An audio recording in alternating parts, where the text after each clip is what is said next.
Hello everyone, welcome back to my channel.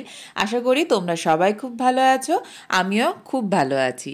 আজকে তোমাদের সাথে আপ্পামের একটা রেসিপি শেয়ার করব, যেটা খুব হেলদি একটা ব্রেকফাস্ট আর খুব চটজলদিও হয়ে যায়, একদম ইজি প্রসেস আর খুব কম সময়ের মধ্যেও কিন্তু তোমরা একটা দারুণ ফাটাফাটি একটা ব্রেকফাস্ট করতে পারবে। তো চলো দেখে নেওয়া যাক রেসিপিটা।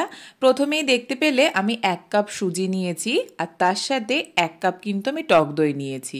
তারপর অল্প একটুখানি ফেটিয়ে নিয়ে আমি পরিমাণ অনুসারে অল্প অল্প করে কিন্তু জল মিক্সড করব।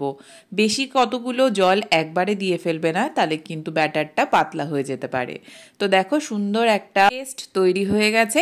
এবার কিন্তু আমি এটা খানিকক্ষণ ঢাকা দিয়ে রেখে দেবো, তাহলে সুজিটা কিছুটা ফুলে উঠবে। আর এদিকে আমি যে সমস্ত ভেজিটেবলগুলো কেটে নিয়েছি সেটা চপারের মধ্যে নিয়ে নিচ্ছি। আমি গাজর নিয়েছি, পেঁয়াজ নিয়েছি, টমেটো নিয়েছি, লঙ্কা নিয়েছি। তোমরা চাইলে তোমাদের পছন্দ অনুসারেও কিন্তু নিতে পারো। আর এদিকে দেখো আমি অনেকক্ষণ প্রায় সুজির যে ব্যাটারটা সেটা ঢেকে রেখে দিয়েছিলাম, এখন বেশ খানিকটা ফুলে গেছে আর মনে হচ্ছে অল্প একটু জল লাগবে। তো আমি পরে জলটা দেব। তার আগে আমি কুচনো যে ভেজিসগুলো সেগুলো দিয়ে দিলাম আর অল্প একটু গোটা জিরে দেবে, পরিমাণ মতো নুন দেবে, আর আমি লাস্টে কিন্তু দিয়েছিলাম অল্প একটু গোলমরিচ গুঁড়ো। এরপর ভালো করে ফেটিয়ে নিয়ে যদি মনে করো একটু পাতলা করতে হবে ব্যাটারটা, তাহলে অল্প একটু পরিমাণে জল দিয়ে দেবে। আর হ্যাঁ, এই আপ্পামগুলো একটু ফুলে ওঠার জন্য আমি অল্প একটুখানি কিন্তু বেকিং পাউডারেরও ব্যবহার করেছি। আর এদিকে এই আপ্পাম তৈরি করার জন্য এই ননস্টিকের প্লেটটা আমি কিনেছি ফ্লিপকার্ট থেকে। তোমরা যদি কেউ চাও অবশ্যই আমি লিঙ্ক শেয়ার করে দেবো, ডেসক্রিপশানে দেখতে পারো। তো তারপর অল্প একটুখানি আমি অয়েল ব্রাশ করে নিলাম পুরো প্লেটটার ভিতর। আর তারপর সাজের পিঠে যেরকম তৈরি করা হয় সেই অনুসারে অল্প অল্প করে ব্যাটার এই খোপগুলোর মধ্যে দিয়ে নিতে হবে।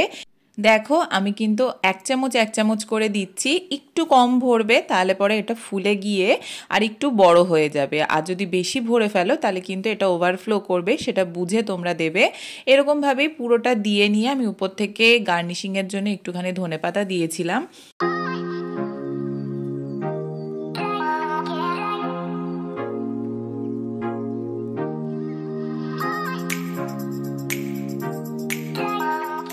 দেখতে কিন্তু জাস্ট ফাটাফাটি লাগছে।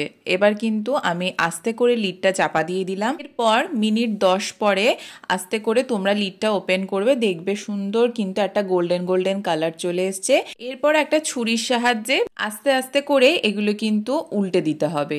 দেখো আমার মা এটা কিন্তু সুন্দর করে উল্টে দিচ্ছে। তোমরাও একদম সিম্পলভাবেই পেরে যাবে, তার কারণ যেহেতু ননস্টিকের এটা কুকওয়্যার, তো কোনো রকম নিচে লেগে যাওয়ার কোনো সম্ভাবনা নেই। আর এগুলো কিন্তু খুব সুন্দরভাবে ফুলে উঠেছিল।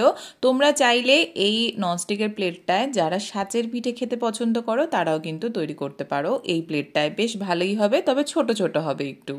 দেখো আমার সবকটা উল্টানো হয়ে গেছে। এখন আরেকটু ঢেকে দিয়ে অপর পিঠটা যেটা আছে সেটাকে একটু কুক করে নিতে হবে।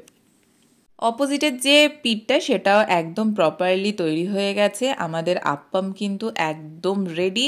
যারা হেলদি ব্রেকফাস্ট করতে চাও তারা অবশ্যই এই রেসিপিটা করে খেও, একদম তেল মশলা ছাড়া। আর খেতেও কিন্তু বেশ বেশ টেস্টি হয়।